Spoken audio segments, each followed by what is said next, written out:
I'm Michael Connor, and I am thankful for all the food that I'm going to eat tomorrow. And I'm also thankful that the Houston Texans have decided to stop messing around this season and playing good football and making me believe that maybe, just maybe, they're a playoff contender and a Super Bowl contender once again.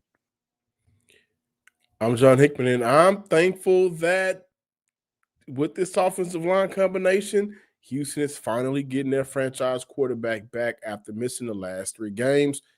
Perfect timing for this playoff push. What's going on, good people? Stan Norfleet here. Happy Thanksgiving Eve from the Norfleet family as we get ready to indulge in some NFL starting tomorrow. Much to be thankful for. The Houston Texans are on a 3-game win streak, winners 6 of the last 8, and find themselves currently sitting in the 8th spot in the AFC playoff picture. The thing I'm thankful the most as it pertains to the Texans, Davis Mills 3-0, about to go 4-0 on Sunday at Indianapolis. We'll talk some more here with the Locked On Podcast crew, or Locked On Texans crew, squad show. Yeehaw! It's time for the Texans Squad. Everything Houston Texans, every week. Bringing you the big hits, game-changing plays, and all the action straight from the Lone Star State. The way only the Locked On Podcast Network can. Saddle up and squad up. It's the Texans Squad Show, starting now. And welcome on a Wednesday night. Michael Connor, Stan Norfleet, and John Hickman with you here for our midweek Texans Squad Show. We're going to get you ready for the big matchup this weekend against Indianapolis. We got a lot to get through. We'll look a little bit back on Buffalo. Of course, there's going to be a little bit of a debate tonight between the two guys to my whatever direction the other side of me is when it comes to Defensive Player of the Year, because they were having at it in our text message the other day. I get out of a plane and I see all these text messages between you two. I'm like, oh, whoa, fellas, save it for the show, but we will do it all tonight. Guys, first of all, we all kind of said something we're thankful for. Thankful that we get to do this every couple times a week with you guys. Yes. Thankful again that the Texans are giving us good things to talk about, just kind of to get ready for what's ahead, just where you're at, a few days past in terms of thinking for this football team. We don't have to really dive back into the game a lot. We know that they just basically decapitated Josh Allen the entire night. But where are you at? If you had a few days to process it with this football team, and what kind of vibes are they giving you now, Stan? Well, going back, taking a look at the tape, I know we missed Second Take Tuesday, but here we are on a Wednesday. And again, I'm not going to belabor the points. That game was about the defense. The offense in the second half, my favorite word with this Nick Caley offense, they were abysmal. But they did just enough that their defense could take over the game. Kalen Bullock's performance, 2 interceptions, including one to seal the game, forcing a fumble. You got Denil Hunter flying around and Will Anderson Jr. and Tommy T. And I mean, everybody's getting in on action. Azeez El-Shaya, I thought, was solid again, his linebacker spot. And they're doing it without Jalen Petrie and, of course, MJ Stewart, doing it without 2 of their starting safeties. So we thought that maybe they would attack Miles there. What's his last name? I can never say his name. Who's the DB that's in for Miles Bryant? I could never say Bryant. I just think about Miles. But to be without 2 starting safeties, I just thought it was a fantastic defensive performance. Hats off to Davis Mills, who I mentioned in my intro, not turning the football over. He's just driving the car, baby. Yeah. Just to kind of piggyback a little bit off of what Stan just said, I think everybody's takeaway from Thursday game was just how stout that defensive performance was. To some degree, got a lot of national heads talking, right? And I'm at home on my break and I'm watching First Take, which I rarely do now, simply because I work during that time spot. But I'm watching it. Chris Canty's on First Take. And my man, shout out to the Who's. CC, man. So at this point, they're giving their top 5 power rankings. And at number 5, he had the Houston Texans. Now, I think there's a correlation to Canty's defensive background and maybe Thursday's performance. Stan, you're a defender, got him out of his seat. And sometimes you can feel the spirit move through you. But I was shocked, right? But I think that speaks directly to just, again, 8 sacks, a ton of pressures, interceptions, limiting Josh Allen. We talk a lot about Josh Allen being the MVP of 2024 coming into that game. He had 11 total touchdowns and 3 interceptions during the 2 or 3 game stretch. 6 touchdowns the week prior, limiting him to 0. So I thought that was important. And if we talk about things that we're thankful for, just covering this team, I think we should all be thankful for head coach DeMeco Ryans. Those guys play for him. Both EJ Speed and Jake Andrews in back-to-back weeks when I had an opportunity to speak with them in the locker room, they both highlighted we're not even in November yet. And this was around the time that, DeMeco and his decision to hire Nick Haley, are the Texans done? Will there be a new offensive coordinator? Will there be a new possible head coach? All of that chaos was going on, and both of those players said we're not in November yet. Houston's going to possibly leave out of November with 3-1. They won 3 games in November. Maybe we'll see how they end up on Sunday against Indy. But those guys fight for their head coach, and I love watching it. I want to add just one observation, and I didn't get a chance to do this on Thursday night because we were all caught in the euphoria of what we actually just witnessed. And I understand my boy Canty and I have discussed defensive football on a ton of occasions. So I think maybe 5 on power rankings is a bit high. But I will say that defensive effort, and we said this, remember going back, guys, to training camp? What we were like, bro, look out there. Where is the weakness on this defense? They can do everything. They're flying around, tackles for loss, sacking the quarterback, a ton of pressure, covering guys on that back end with Stingley and Lassiter. So this shouldn't be a surprise given the personnel. Now, I do want to highlight MC, and I have to. Y'all know me. When DeMeco went in there and put on that tape, it wasn't all peaches and cream. Oh, yeah. There were some things in there that alarmed DeMeco that could rear their ugly heads coming up this Sunday when they go up there to Lucas Oil Stadium. So there are 2 things that jumped out at me. I want to say the Bills still amassed 143 yards rushing, including 6 yards per carry. That's way too much for DeMeco Ryans-led defense. He knows that. They know that. And the reason that's important is because Jonathan Taylor, the best back in football this year, we know Saquon was last year. It's about JT and Indy this year. He's going to be revved up and ready to go to get them back in the win column. The other thing that I point out to you guys is the big plays. We know that that's where the Colts like to live off big plays, and I want to highlight one particular player, and we know Khalil Shakir for the Buffalo Bills, 8 catches, 110 yards on 10 targets, including the 44-yard big play that they had there.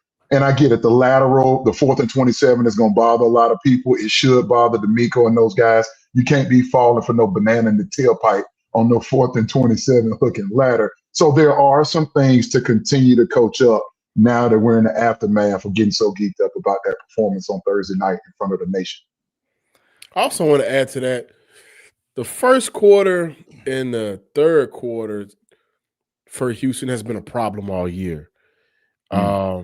As a matter of fact, I think that the numbers say they averaged 3.5 in the first, close to 3.8 in the third.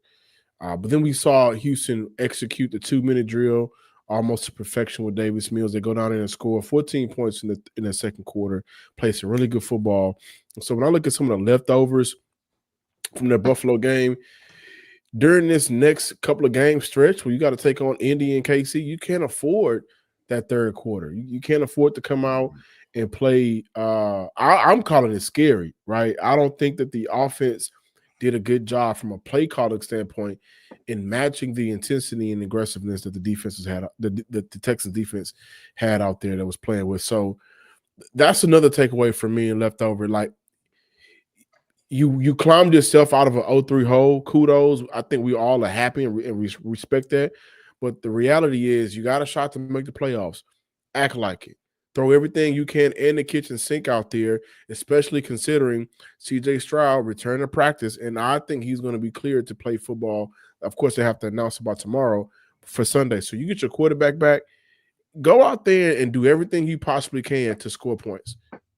Can I add one more thing, MC, on the defense before you move?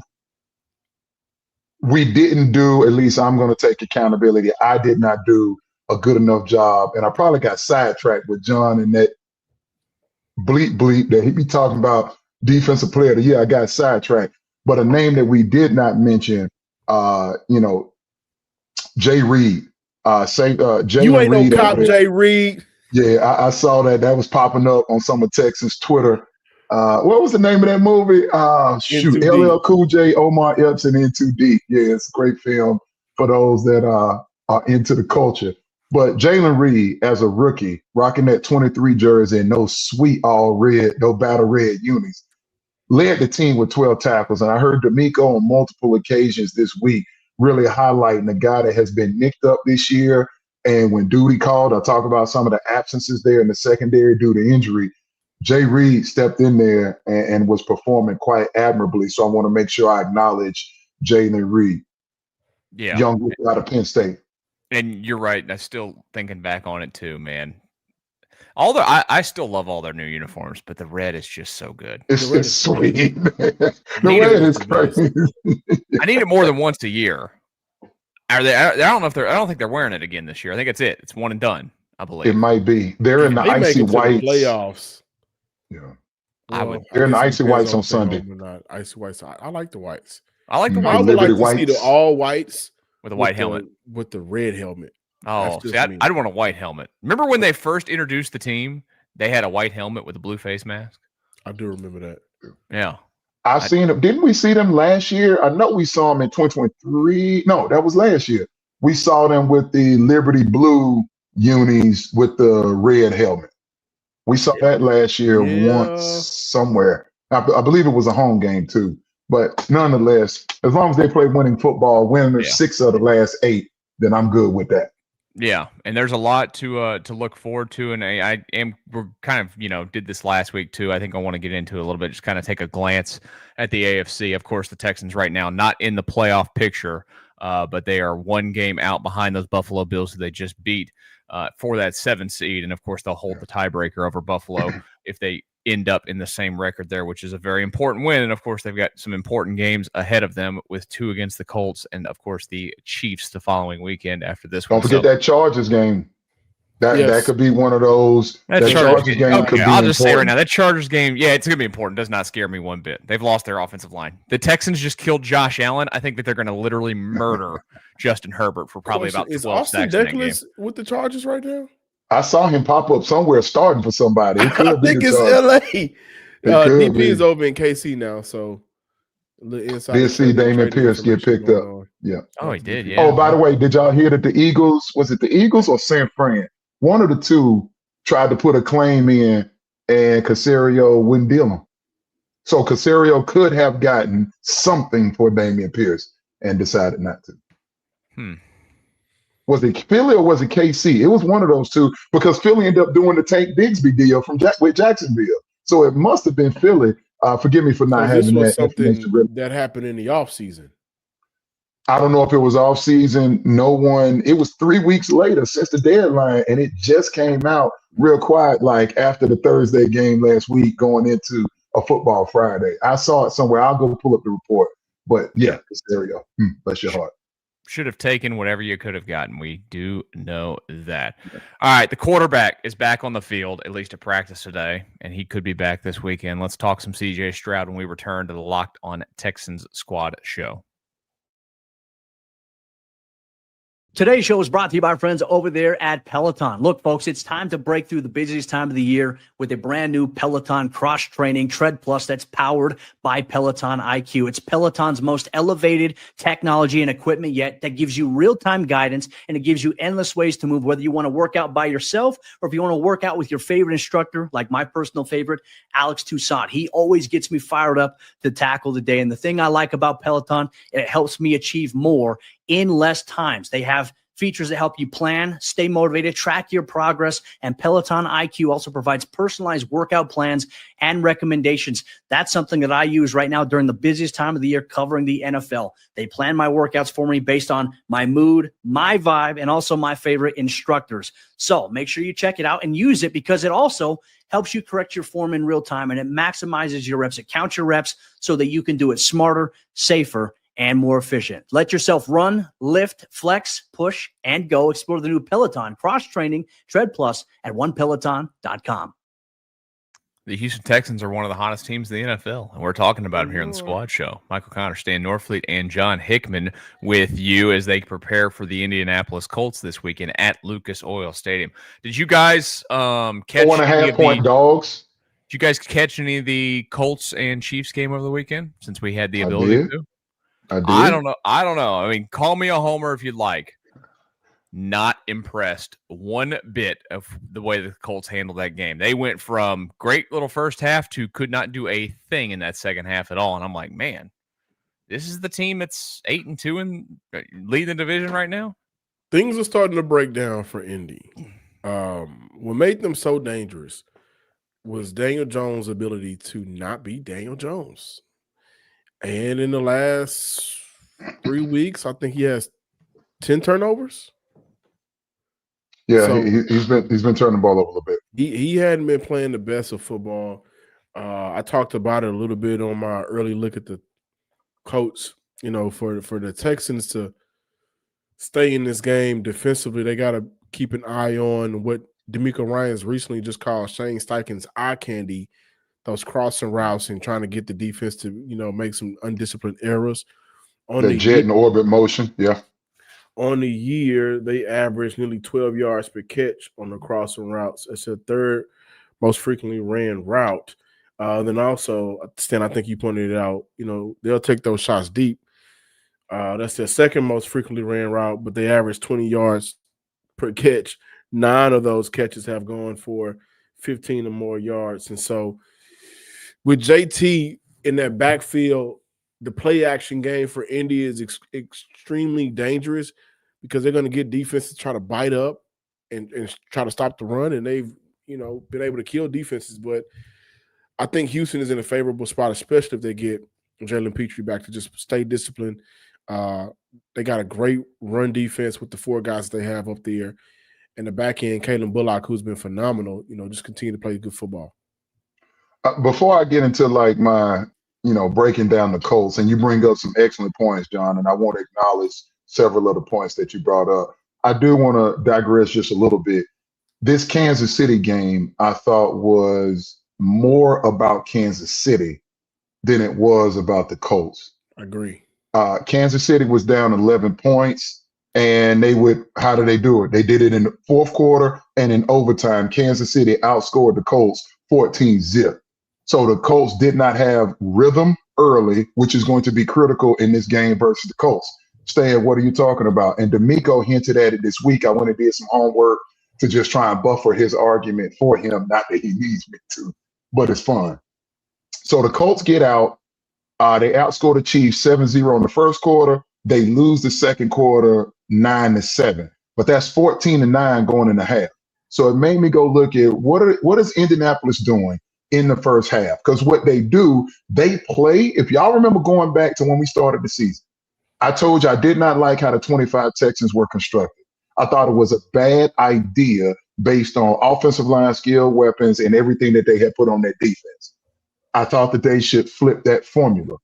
The Texans should look a lot like the Peyton Manning and really the Peyton Manning Colts, how they used to look. They should get a lead early, and then you should unleash this pass rush. They struggled to be able to get the lead early. That's exactly what the Colts are doing. They just don't have as many defenders as the Texans do.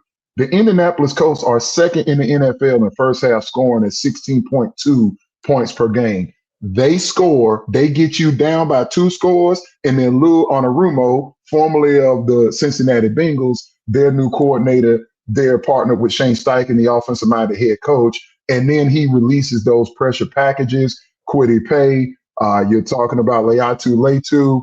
DeForest Buckner's on IR, so they really miss him. But they still have some other guys in there that can contribute.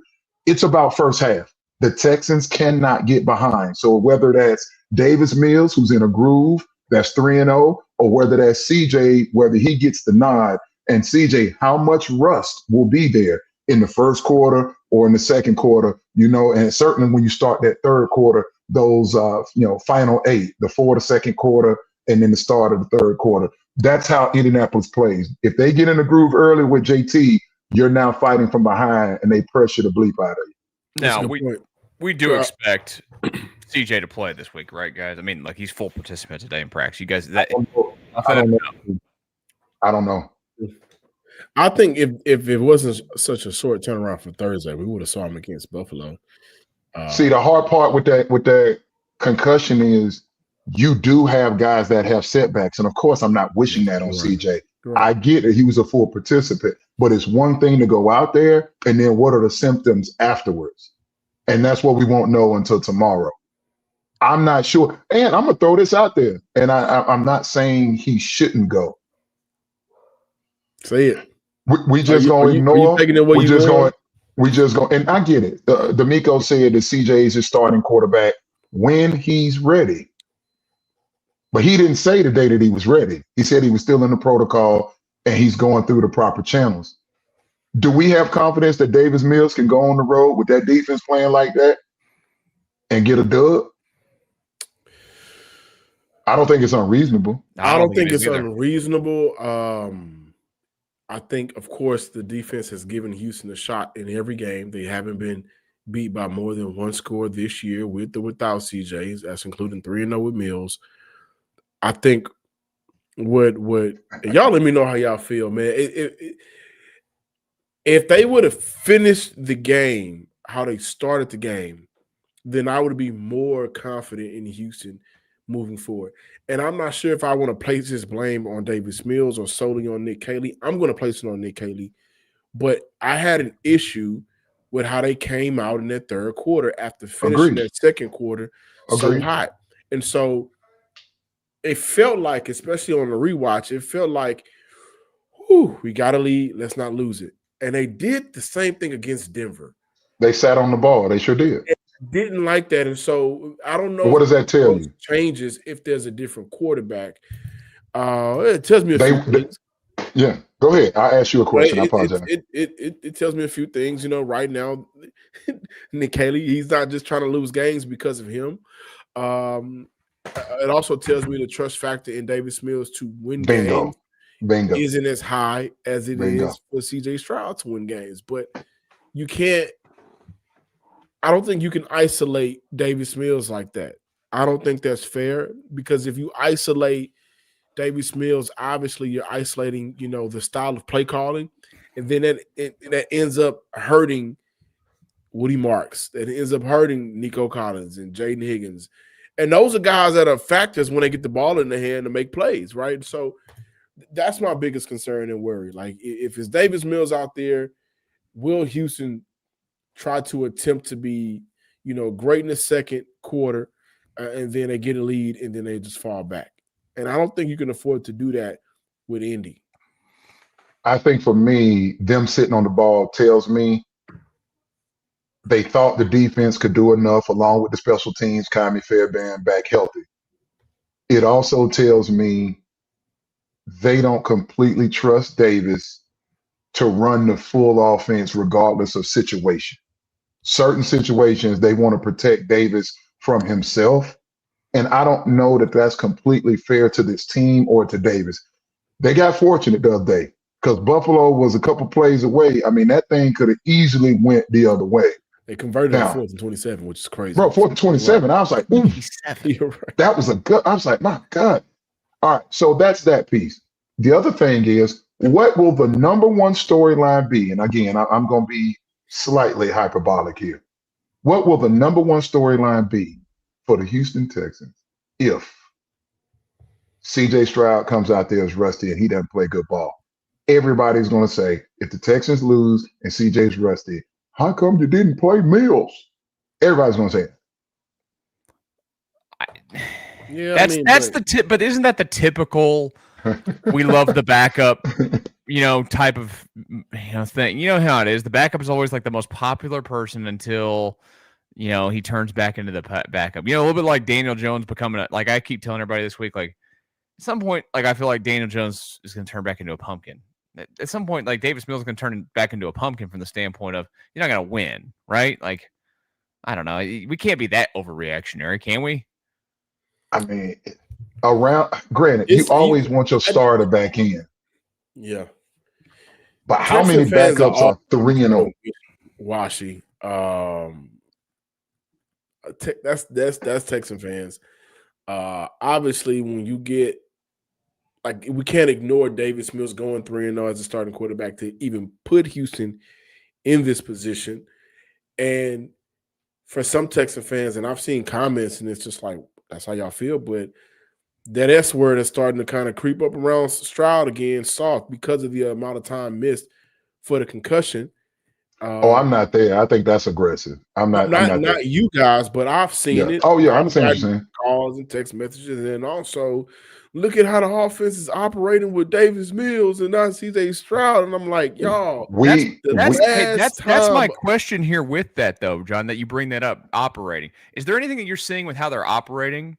Yes. With Davis Mills that needs to be replicated with CJ? No. Oh, yes, absolutely. A perfect example of how this offense is operating now compared to go look at the San Francisco game and look at how the offense operated when it has worked well, which has been for the fourth quarter against Jacksonville. The Titans. The Jacksonville, yeah. And the second quarter against the Bills.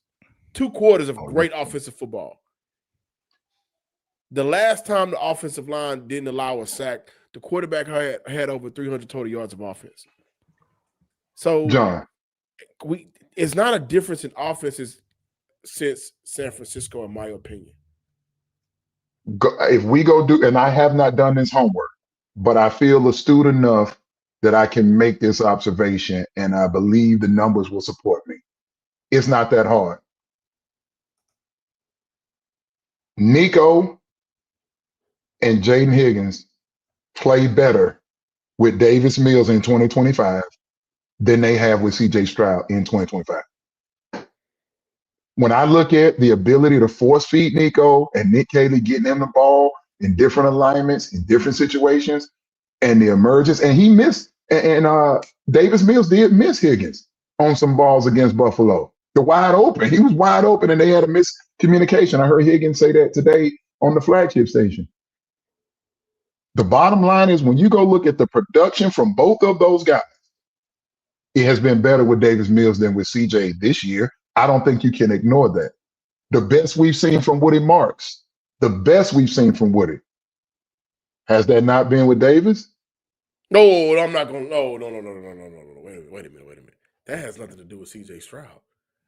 That has all to do with. Who sets the protections?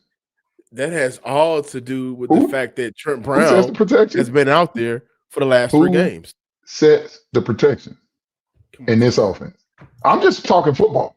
I'm just talking football. When have you felt like Woody Marks has had his best game? When I didn't see 7? No. I need the game. Well, he went crazy. Who was that? That was no, it wasn't the Baltimore game. Who did they play at home? Was it Tennessee? Who did they play here and he went crazy and we called it the Woody Marks game, the 2 touchdowns? Tennessee. He scored one. I mean, he ran one and had a receiving touchdown. Tennessee. Yeah, 5 catches, 50 yards, a receiving touchdown. Yeah. Also has 69 on the ground, 4.1 yards per carry, 1 TD. Okay. That was against Tennessee without Jeffrey Simmons. Okay, so let's go look at these last 3 games. This is just some homework for those, and we may revisit this after the game on Sunday when you can stay right here on the Texan Squad Show. Listen, I assure you, his workload has increased. His efficiency has been better. I'm willing to bet his yards per carry have been healthier since these 3 games he's been with Davis. Now, you could say, and you wouldn't be totally wrong, this combination of offensive line components that they have now with Trent Brown at right, Ed Ingram at right guard, and they moving Titus over to left guard, this is, of course, Urshari's at his customary spot at the left tackle spot, and then Jake Andrews is at the pivot. That's the best version in this stretch of the season of offensive line play we've seen, and it ain't close. No doubt. So you're not wrong. Maybe I'm wrong, but we'll see. Wow. To that point, against San Francisco, again, the last time CJ Stroud played, 11 carries, 62 yards, 5.6 yards per catch, 4 catches, 4 targets, 49 receiving yards. In the last 3 games, I think the biggest difference has been Trent Brown has been out there. And look at the level of competition that Davis is playing against. Jacksonville, Buffalo. Jacksonville winning record. Buffalo winning record. Yeah. Buffalo, Greg Russo balled out, by the way. No Ed Oliver for Buffalo. Yeah. But Jacksonville still a respectable defensive line, excuse me. I think the run game is not even a run game, because this year Tennessee 69 yards early in the year against San Fran 62, and then primarily earlier in the year he was getting it going in the receiving game. I think there's a lot of value in what Trent Brown has brought to the Houston Texans, and I'm glad we have an opportunity to see him. But I think the perfect game to look at is that San Francisco 49er game. San Francisco was out there without Fred Warner. Hufanga doesn't play there anymore. Like, that's not San Francisco anymore. Bosa wasn't out there anymore. It's not the same unit. That's the same San Francisco team right now. 8 wins on the year. But what have they done since they lost to the Texans? They clearly have regressed. Brock Purdy's out there with 3 turnovers last week, 3 picks. Since they lost to the Texans. And they still won, didn't they? They're playing 2-1. Yeah. Actually, no, 3-1 since they lost to the Texans. Now, wins against the Giants, the Cardinals, and Carolina. Carolina was a team in the Carolina for they can't their division, but I'm just saying. Listen, I think it's okay to acknowledge that CJ is the franchise. It's okay to acknowledge that when CJ Stroud is healthy and right, and I hear my man over here in the comments, Eric Ashton 774, Stan, stop gaslighting. CJ's ready to go. I hope he is. But what I cannot do is I can't be dismissive of what Davis Mills has done and the position he has helped this team be in the last 3 weeks. I can't ignore that. And it's not luck. It's not luck. It's not happenstance. It's not that. He's played good football. I mean, there's no doubt he has been part of the saving of the season in 2025. All right, guys. Y'all like to debate. I want to hear you two debate here in a second. We're going to do it Locked on Texans Squad show. Before we get there, though, I want to remind you guys, hey, NBA's back, and there's no better place to get in on the action than FanDuel, the official sports betting partner of the NBA. Even if you miss the start of a game, or, you want to ride the hot hand, FanDuel has live bets on everything from who will score next to fourth quarter comebacks. Plus, you can even combine your live bets into a same-game parlay for a shot at a bigger payout. Keeps every game exciting, especially when your team's making that late push. Right now, FanDuel is giving new customers $300 in bonus bets when your first $5 bet wins. So head to FanDuel.com to sign up and play your game with FanDuel, the official sports betting partner of the NBA. Squad show rolls on. Michael Connor, Stan Norfleet, John Hickman. Of course, make sure that you're subscribed to this YouTube channel if this is your first time here, whenever you're watching this. Also, get this anywhere that you get your podcast. Go search Locked on Texans. You get this great show and John's fantastic daily show. So you are always locked in with everything Texans right here on this YouTube and, again, wherever you get your podcast page, wherever that is. All right, guys, we did it the other night briefly. So Will Anderson has been having himself a season. Denil Hunter has been having himself a season. A lot of guys are having themselves a season. But I asked the question the other night because I thought Will Anderson that was one of the best games we've seen him play, period. And he almost had his J.J. Watt moment as well, of course, at the end of the game, picking off that pass. It would have been sweet. It would have been awesome. And I asked, does this start to get Will Anderson Jr. in the conversation of Defensive Player of the Year at all? Now, look, we all know, based off the way that he's performing this year, Myles Garrett is having the year. If he breaks records and whatnot, like that's great and all. But I do want to know where you guys are at, and can there even be the discussion that Will Anderson is getting votes for that award? Stan, I want you to kick it off, Stan. But after we had that debate, we all tuned in to Sunday's matchup, Browns Raiders. I just want to see Shadur play some football, and then Myles Garrett goes crazy again. He's up to 18 sacks. So I am going to concede that for Myles Garrett, he's in his whole. I'm not even going to talk about Myles Garrett. Myles Garrett is in his whole other realm. But the real fun conversation came between Stan and myself was comparison Will Anderson to Michael Parsons in 2025. So, Stan, I'll let you take it over. Okay. For the sake of time on the show, we will skip the Myles Garrett. Now, I will also add Will Anderson Jr. will get a chance to go up against that same Raiders outfit.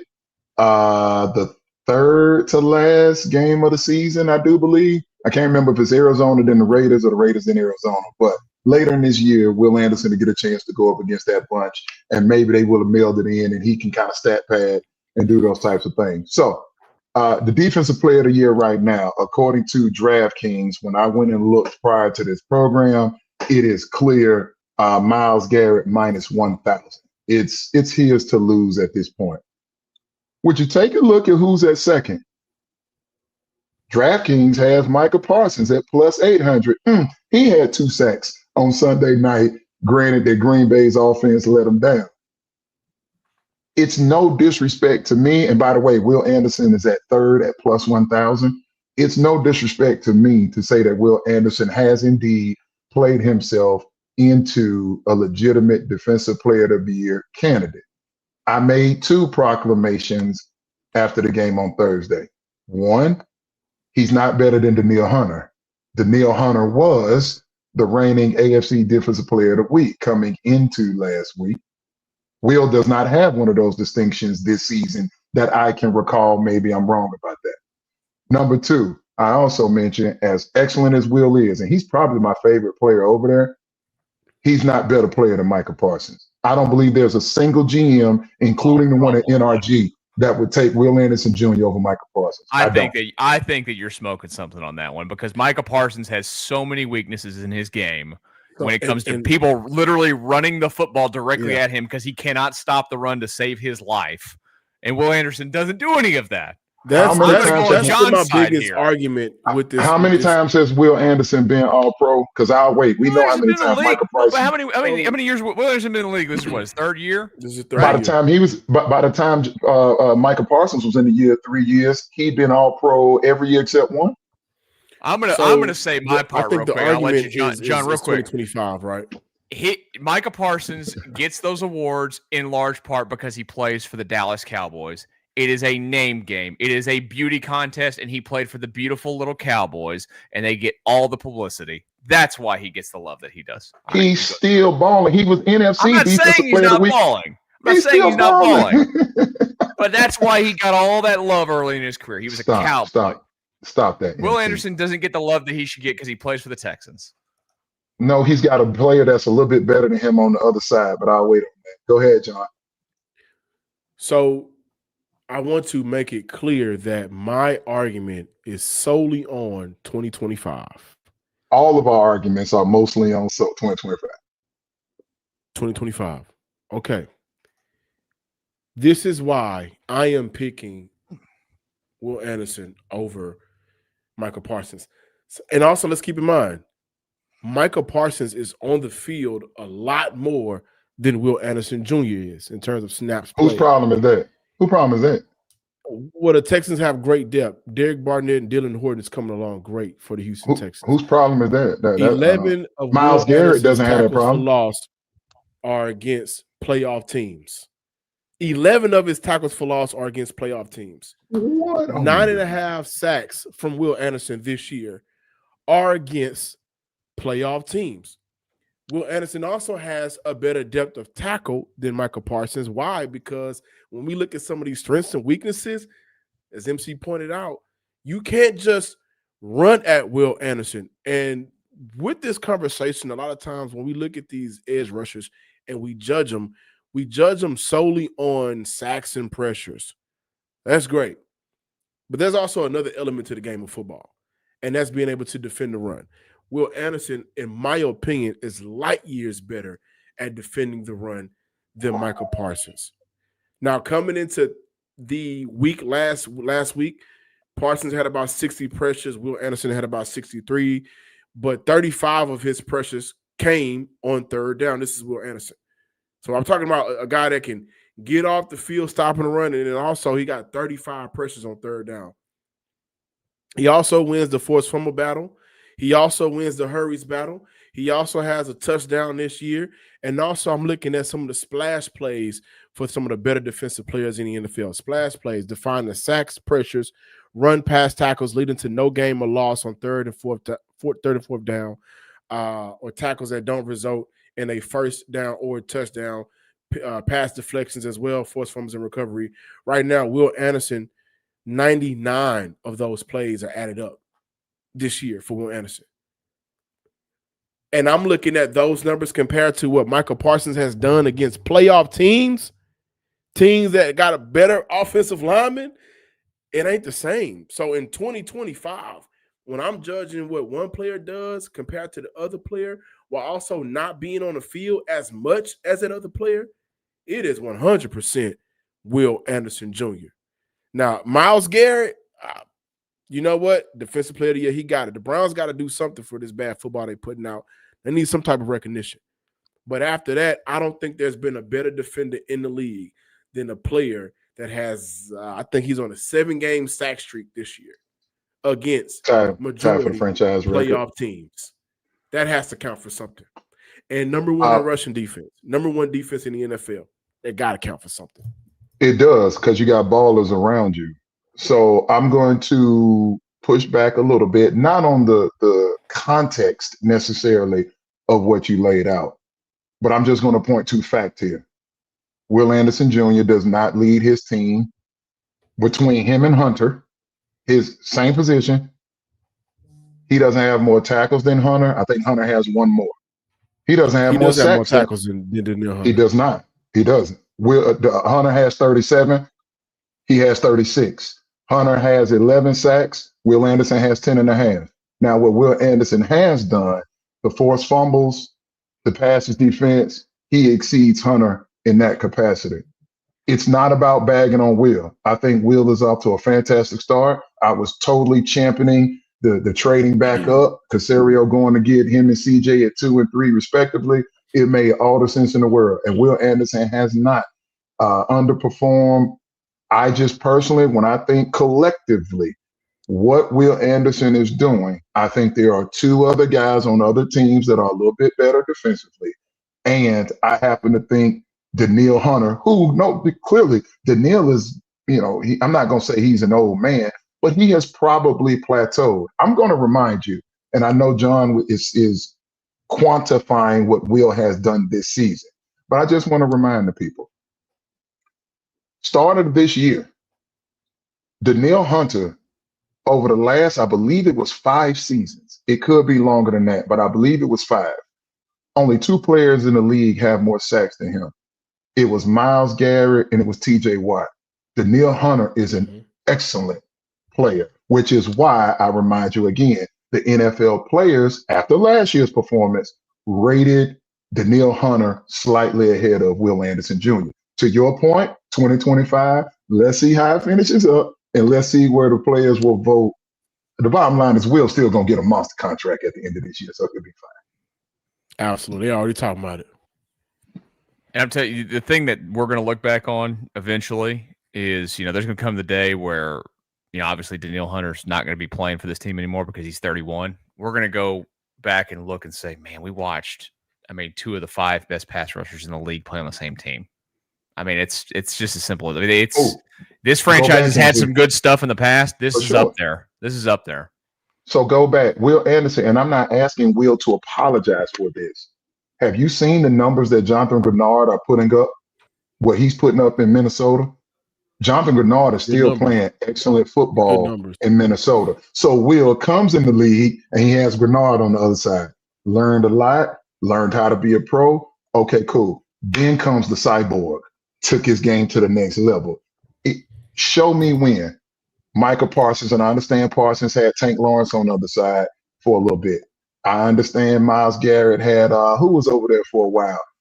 That was Jadeveon Clowney was there for 2 seconds on the other side. But now again, Jadeveon is not in the name on the level with these other guys we've named. I'm just saying it helps when you're playing in a D'Amico Ryan system and you've got excellent edge defenders opposite you in the case of Will Anderson. That's it. good problems to have again that the Houston For Texans sure. have. All right. They're going to play this weekend against the Colts. We'll start to get some predictions in. We'll maybe even talk a little bit just about Thanksgiving for a second because, we got to be thankful for something. We'll do that next year, the Locked on Texans Squad show. Right back to it. Michael Connor, Stan Norfleet, John Hickman, Locked on Texans Squad show. Final segment with you guys on a Wednesday night when we do this live. Of course, make sure you're always it's a final segment us. already? Yeah. Goes by quick, man. Goes by real quick. Yeah. I got to get back outside and put up more Christmas lights. That's what I'm doing. I'm not done yet. I got a nice this weekend the Texans, a couple reels seasoned up. Yeah. I got these. All right, let's real quick, real quick, just for the hell of it, because before we get to our predictions on the game and whatnot, what's on the plate for you guys tomorrow? What has to be there? Dressing, mac and cheese. You got to pick one, John. No, you got to have what is it? I mean, you got. Oh, you're just saying. Oh, okay. What's on the plate? What do you got to have on that plate? I gotta have the mac and cheese. Gotta have the dressing. My brother's doing some fried chicken tomorrow. I gotta have that. I'm doing ribs. That may be on that second plate, but that first initial plate, mac and cheese, dressing, and some chicken. First plate for me, mac and cheese and collard greens. I mean, that's just a relationship that's so simpatico. I mean, they just blend together, and I don't give a bleep if my juices from the collards are touching the mac and cheese noodles. I really don't care. And I'm not talking about the mac and cheese in the pie. I'm talking about the deep dish like Mother would do. Give me some layers here. We got to get down in there. And then I'm going to come back. It's not even, listen, whatever protein you want to throw in there, turkey, a chicken, a ham, it really doesn't matter. But that sweet potato pie is a necessity. Has to happen. With a little Cool Whip or a little ice cream, little Bluebell action drizzling over the side. Gotta have sweet potato. We got the pecan pie, the cheesecake. Those are the absolutes that we always have in this house. And there's gonna be I'm a sock it to me guy. Sock it to me cake. Interesting. Yeah, you give me a nice little thick piece of sock it to me cake, and I'm out the way. I may miss one of them games how many plates you guys eating tomorrow? That's a real question. Well, you gotta have two right out the gate. You gotta have two right out the gate. And then you settle in, and by the time we get to what's that late ball game next week? What's the late ball game? First game is Green Bay, Detroit, Kansas City, Dallas, Baltimore, Cincinnati, Baltimore. Yeah. Oh, by Cincinnati, Baltimore. I'm gonna dive back in there for that. That'll really be the third plate, but it's coming a few hours after that first one. That first one's gonna be aggressive. I will be asleep during Kansas City, Dallas at some point. There's no denying that. There's no actually, I think that may be a good game. I think it's gonna be a great game. And I don't think the NFC, how we talk about the AFC, maybe not wanting to see Houston sneak into the playoffs. With Quentin Williams now, do people want to see the Dallas Cowboys? Listen, NFC we're gonna talk the playoffs. Jerry gonna come out looking like a smart guy for trading off Mike all of a sudden with what they've put together now. Hey, what the Cowboys did versus the Eagles the other night, I was like, ooh. Impressive. Do you know that Dak Prescott, CeeDee Lamb, and who did I tell y'all they should go get? Remember we were talking about the trade deadline, even coming into the season. I said, go pick George Pickens. What is George Pickens doing in the Dallas right now? George Pickens on another level right now. He looks like if we put name aside and just watch the film, George Pickens looks like wide receiver one in Dallas right now. Now CeeDee has been banged up a little bit. I think he missed a game or two, but George Pickens is out there getting money. And so Dallas, do you know their offense number two in the league? Guess who's number one? The Indianapolis Colts. Yeah. From a yardage standpoint, the Colts have the number one offense. George Pickens, number two receiver in the league in terms of yards. And I think I might have said that backwards. Dallas is one in yardage. The Colts are one in points. That's crazy. Will the Colts get a huge ding into that status come Sunday? That's the real question. What's this defense holding them to? Is Petrie playing? So I got to get my facts together. Is Petrie gonna play? Petrie was a limited participant today. CJ was a full participant today. I'm gonna say CJ plays, Petrie doesn't. That's my guess. Man, that's hard, guys. Okay, so we're doing score, or we doing the game eval? You can do everything here. You can give both. Petrie is so valuable in the middle of their defense with Azeez and those guys just being smart and not letting anybody cross their face. And I am worried about that a little bit. Stan, I'm gonna let you take it off from there. All right. The Indianapolis Colts go as Jonathan Taylor goes. Jonathan Taylor is leading the league with just under 1,200 yards. He's the only running back in the league to average 100 yards or more per game. He's at 108.8. He's having a monster season. He's currently third on the MVP voting behind Matthew Stafford and Drake May. 15 rushing touchdowns. I think he has another 2 receiving for Jonathan Taylor. He is a player, and the Texans have seen him do this. We've seen him get the ball on a 2-yard check down and take it to the house for 75 yards. Yes. He can hit the home run at any given moment. Jonathan Taylor is not to be played with. This dude is for real. And we just saw what the Texans allowed James Cook to do. We talk about the overall rushing. I know Josh Allen played into that as well. All right, so that's JT. When I look at the Colts, Daniel Jones, 69% completion percentage, averaging 8.1 yards per attempt. His touchdown to interception ratio is essentially 3-1. Now, the sacks are up here recently, which is surprising given that offensive line. That offensive line, he's been sacked 21 times. There's only 14 other quarterbacks that have been sacked more than Daniel Jones. I know I'm throwing a lot of numbers out at you, but this is the one that I think really takes the cake. It's really the tight end, who, by the way, if it wasn't for Jackson Smith and Jigba, this tight end in Indy, he would be offensive rookie of the year in the league. Jackson Smith and Jigba's on another planet. And I'm sorry, not in Jigba. I'm thinking about what Emeka Ibuka is doing at Tampa. Yeah, Emeka's having a fantastic year in Tampa. But this kid, this tight end for the Colts. So it's really the tight end, Jonathan Taylor, and then they have the 3 receivers. They only have 5 skill players that amass or account for 16 of their 17 touchdowns.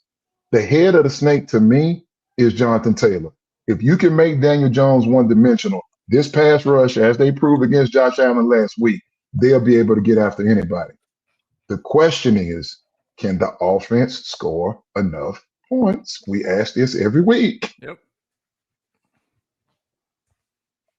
Colts defense, 9th in the league in points per game. They're going to give up some yardage. Mm-hmm. Great red zone defense, by the way. Texans bad red zone offense. Yeah, this is a bad combo here. Defense. You better score from the 30 instead of inside the 20. And here's the thing. Here's what it is. They'll let you get busy on 3rd down, too, by the way. The Colts are favored by 4.5. I don't think they will cover. I'll take the Texans in the points. Whether CJ plays or not, I think this is a tough situation for the Texans right here. And I get they've been playing well. And I don't want to pick against them. If this game was at home, I would pick them. This one is on the road, so I got to go against them. What are you thinking, John?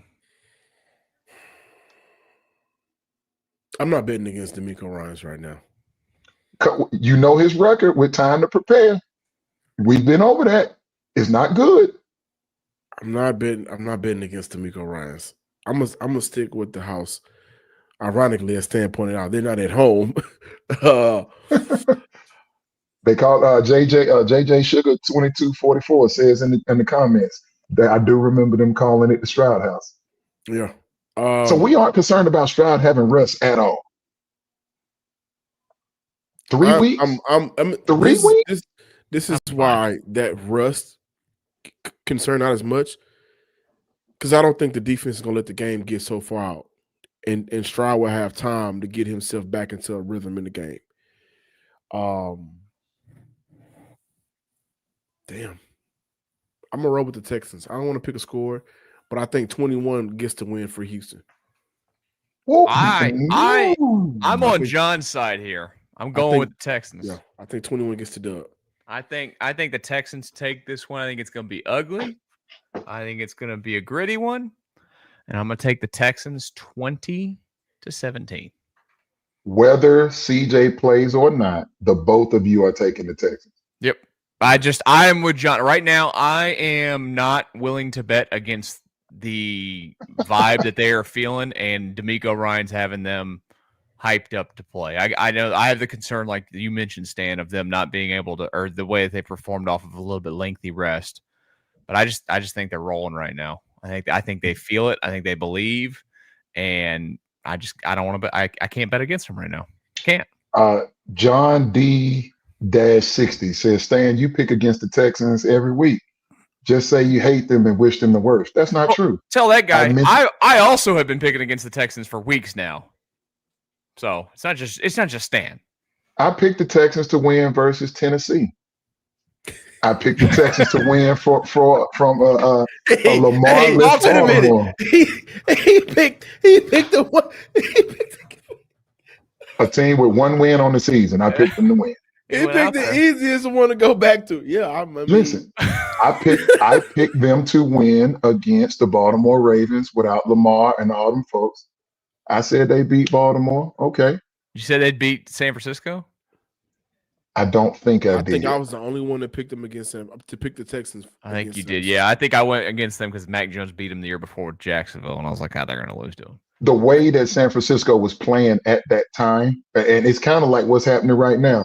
This one is about Daniel Jones has just not been playing well. The Colts have lost 2 of their last 3. That's why I'm rolling with Houston. I just saw what they did to Josh Allen, and I think where the defense is playing right now, they should be able to get close to it, replicating that performance. What kind of concerns me is Buffalo don't got no receivers. So when I'm looking at what Indy, has out there and what the threat they could be, Pittman Jr., Pierce, Alec Pierce, who is a deep threat type of guy, and I'm hoping that the game plan will be Josh Downs. Have Josh Downs, he's special as well, good player for them. Have Stingley on Alec Pierce a little bit more because I know he can absolutely run with him, and maybe Kamari on Michael Pittman because Pittman runs a lot of those underneath routes, but they present more of an issue for the Texans defense than you pick a receiver for Buffalo. So the game plan around the coverage being there, I think has to be tight, disciplined, of course. D'Amico called it eye candy. They can't get out of position. But I think this game is going to be important for both Azeez and if they can get Jalen Petrie back, or maybe, getting EJ Speed out there on some of those obvious passing downs. But I think defensively, I just can't bet against them. You got Chris Canty on First Take National TV saying the Texans in his power rankings is number 5 in the league. And the Texans, 8 seed, 9 seed, they're not in the playoffs right now.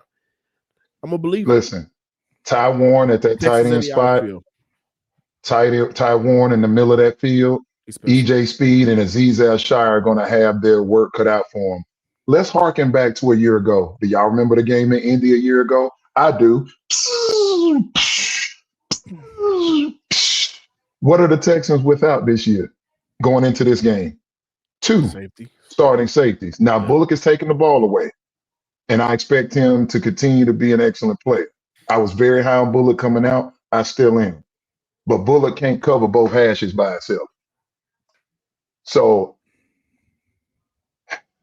yeah, it's right now, it's gonna be a good game, though, man. There's only one thing you do now at this point is go out there. Let's get it on. Okay, can we say this? I know we got a couple minutes and we out. Yeah. What happens, MC? What is the conversation? Again, not having seen the game. Let's say CJ plays. What is the conversation if the Texans? Jonathan Taylor is a monster. This is the best back they faced all year. They just faced another one, the second best back in the league by statistics. They faced him last week. This dude is different. So what will the conversation be? I asked the 2 of you. Texans lose by 3 points.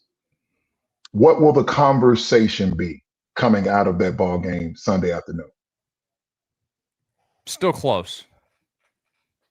I think that's the way. I think playoffs. Yeah, still got a shot.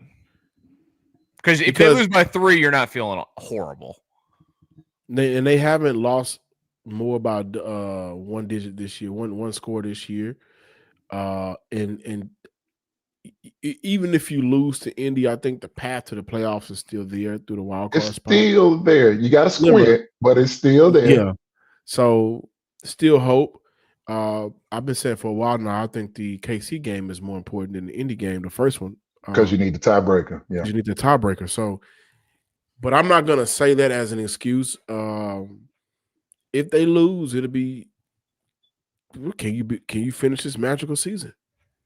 I think that's it. The Texans have got to look at, and the Colts have played a real schedule.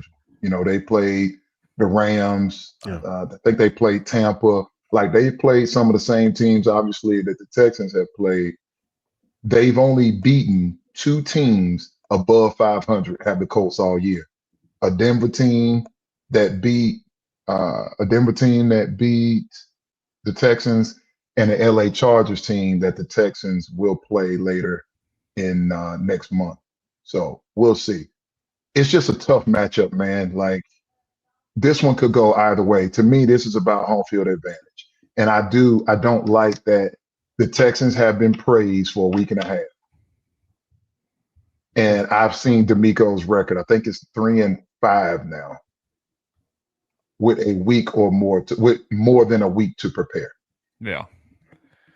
What I do know is that we're going to talk about it after the games. You guys want to give your parting shots real quick before we get out of here? John? I'm thankful to do this show with y'all, man. It's been Amen. a fun ride so far, and I'm being for real. I think we have great conversations here on this show. And if we had an extra hour, you know, it'd be even better, even funner, right? But I think we have seriously one of the better podcasts as a collective here than anybody else. So suck it, everyone else. Stan. Hey, I just want to say, man, I know a lot of people gravitate to sport as an escape from the realities of life. I know the life doesn't always go the way that we want it to. I'm in a funky season right now myself. I just want to say to those of you over in the comment section, to the 2 of you that have been supportive of me in my career, to the friends and family that I have around me here in H-Town. I know y'all get on my nerves because I don't always pick your team to win.